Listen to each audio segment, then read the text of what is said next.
So, you know that old adage where you learn more from failure than from success? Well, that may be true, but doesn't make it feel any better.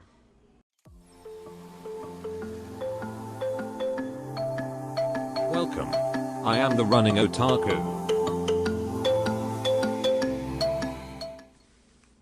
Hello there, everybody. Running Otaku here. Thanks for tuning into another episode of Running Otaku. If you remember the last episode, I said I was going to be running a 5K today using power as my guide, and yes, I ran the 5K today. Let's go to the log and see how I did. Drum roll, please. I don't have a drum roll. Okay. No, here it is. Let's see. Okay. So, again, I wanted to run 1758 at 293 watts. That was the plan. Well, so much for plans. I ran 8 minutes 27 seconds, which is 5 minutes 56 seconds per mile, or 3 minutes 41 seconds per kilometer. Now, the problem was the Stride actually only measured that course at 4.76 kilometers, which is exactly 5% short. And it measured my output average wattage at 277. So if I were to take that if I increase the course by 5% and the my wattage by 5%, that 277 would have been 291, which is probably about what I ran. But a bunch of stuff happened along the way.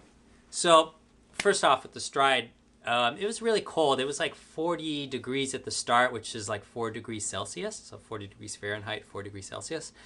And a little drizzly, and it was pretty windy too.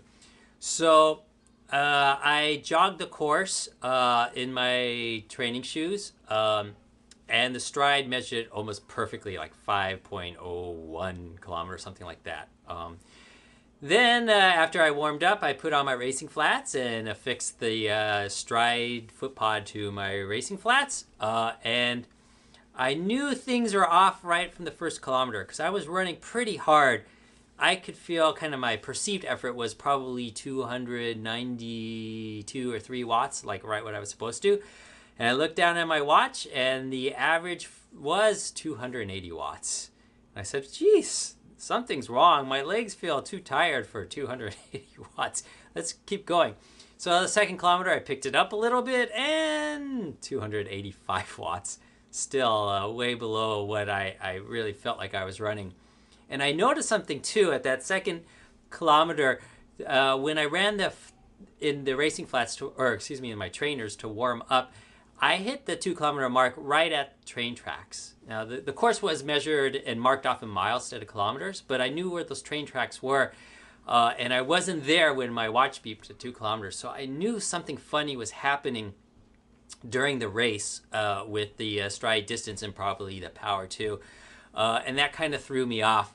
From that point forward, I just didn't look at my watch anymore and ran off perceived effort. And I think I ran fairly well. I don't think I was in sub 18 shape, but I think on a good day I probably could have hit 18:10, something like that. So I think that mindset threw me off just a little bit. I wasn't as mentally tough as I should have been and came through at 18:27. I did win the age group. There were 38 of us in the 45 to 49 category, so I won that, which is great. But that's not what I was shooting for. I'm shooting for kind of personal improvement, and since I know I could have done better, I don't feel totally satisfied because I didn't do as well as I should have. So what else did I learn? Well, I learned a valuable lesson, which is to never break your own rules in a race. And one of my cardinal rules is never do anything for the first time in a race situation, which I did. What happened was I was trying to get a little bit cute with the data fields on my watch. I normally run in miles because I'm American, sorry. And since this was a 5K, I thought I'd switch everything to kilometers and do auto lap by kilometer, which would be great. And I also did another thing where instead of using elapsed time, the total time for the race, I was just looking at the elapsed distance, how far I had, how many kilometers to go. And I also had a power setting there, but instead of doing 3-second or 10-second or real-time power, I did average power by kilometer. And I still think that's actually a good idea. For another video, I'll talk a little bit about something I learned from a lecture long ago about chaos theory and what happens if you have these positive feedback loops that can kind of throw you into disarray. So I think averaging out these quickly fluctuating data fields like pace or power is a smart thing to do. But anyways, so I didn't have the elapsed power, so when I'm running the course and I see the mile marker, I look at my watch and I go, oh, damn, I forgot. I don't have elapsed time. So I didn't know how fast I was running. All I know is I was like, 2 minutes and 32 seconds in that, somewhere in that second kilometer, something like that. From kilometer 1 to kilometer 2, and I just didn't know what my mile split was. So I was running completely in the blind and wasn't looking at my watch from that point forward. So a couple of things.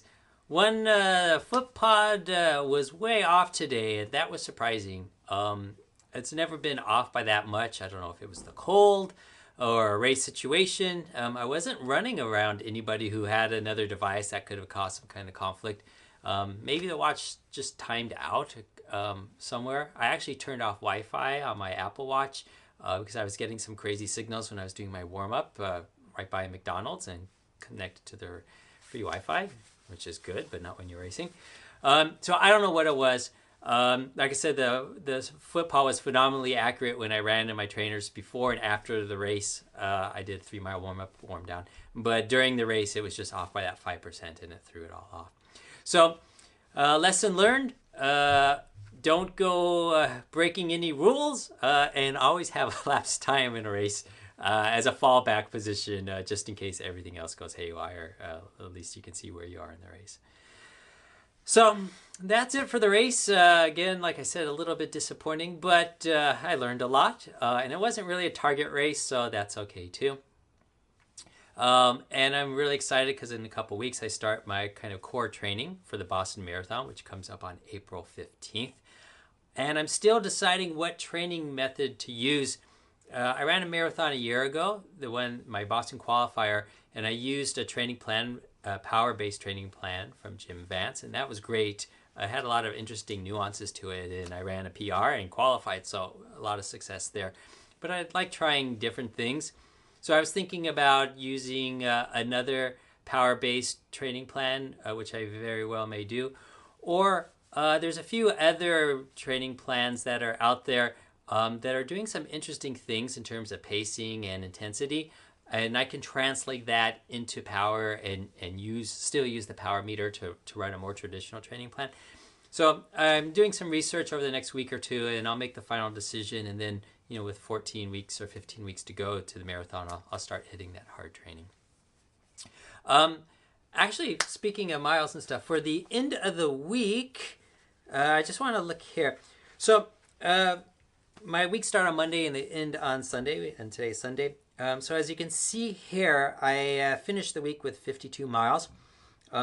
I eased off a little bit because I had this 5K race.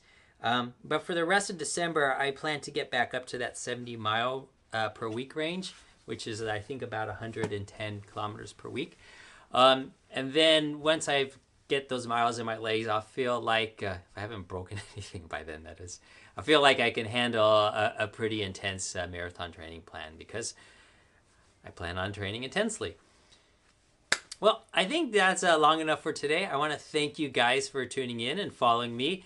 I hope I have more successes to report to you in the future, but maybe you get to learn from my failures too, so that's probably just as beneficial. Either way, thanks for tuning in, and we'll see you all next time. Bye-bye.